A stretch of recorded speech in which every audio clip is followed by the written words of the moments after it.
Собранието на Република Македонија ги донесе дополнувањата на Законот за земјоделство и рурален развој со кои се предвидува одлагање на законската обврска со која еден од условите за добивање на субвенциите беше земјоделците да немаат долгови кон управата за јавни приходи. Министерот за земјоделство Љупчо Николовски, образложувајќи го законското решение, истакна дека со ваквата обврска се кочи исплатата на субвенциите за земјоделците. Станува збор за две одвоени законски постапки, едната за прибирање на даноци по разни основи од страна на УЈП, а другата за добивање на субвенции за земјоделците. Оваа законска обврска ја кочи исплатата на субвенциите и за владата е нелогично да постои ваква обврска. Затоа сметаме дека сега треба да се направи одлагање на оваа одредба, а во иднина размислуваме за системско решение, кое што нема да представува пречка земјоделците да ги добиваат субвенциите, појасни министерот Николовски. По изјавата на министерот ВМРО ДПМН преку соопштение потсетија дека СДС мора да се грижи за земјоделието, посебно по проблемот при откупот на праски.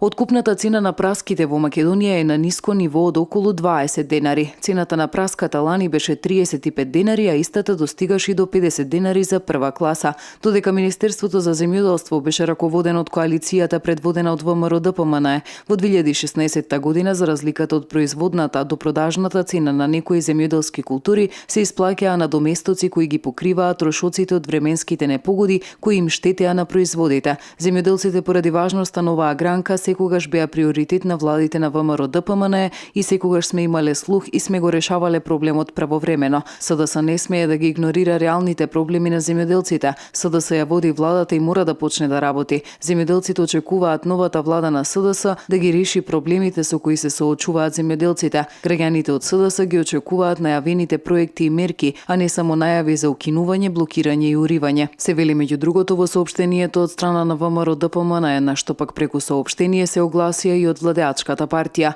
Уште во првите денови владата предводена од СДСМ покажа дека земјоделците се приоритет и им ги исплати субвенциите што доцнеа, со што почна да ги поправа штетите што ВМРО ДПМН им ги направи на земјоделците во изминатите 11 години. Субвенциите повеќе нема да се делат по партиска линија, нема да има богатење на лажни земјоделци, ниту пак ќе има закани и уцени кон вистинските земјоделци како што тоа 11 години го правеше ВМРО ДПМН.